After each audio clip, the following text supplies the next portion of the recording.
I want to send you now to Ron Plants. He is in South Buffalo. Hi, Ron. Hi, Heather. You know, kind of still breezy down here in South Buffalo. And while Adam pointed out Cheektowaga had some damage, I think South Buffalo could have taken the brunt of the storm.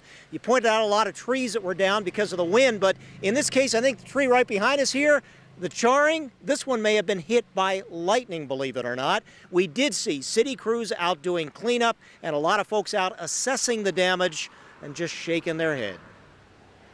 Utility crews were trying to finish up with repairs this evening for the hundreds of people who lost power as lines went down, and some city crews out cleaning up downed limbs and making sure no streets were blocked.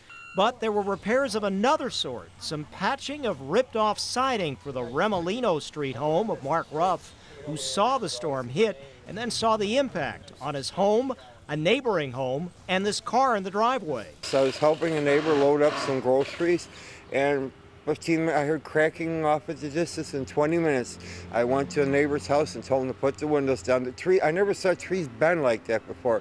Over on nearby Dash Street, this house with a tree on the front porch.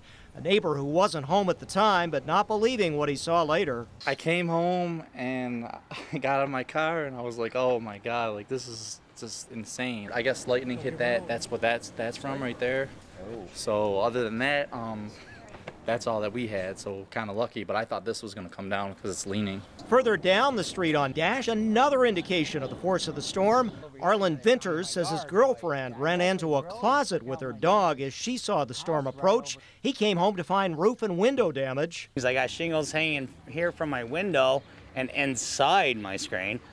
And I got a pile over here that I found in my yard. Some of those shingles apparently came from the house right across the street. You can see some of the damage. The wind picked up so hard it lifted all the shingles, the tar paper, and some of the metal flashing at the edge and just threw it right up over, and it went into that house, into the window.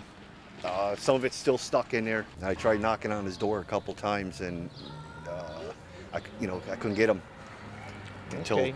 Well, you're watching out for your neighbor. That's the important thing. Yes, yes. That's the important. Yeah, there you go. That's what it's all about.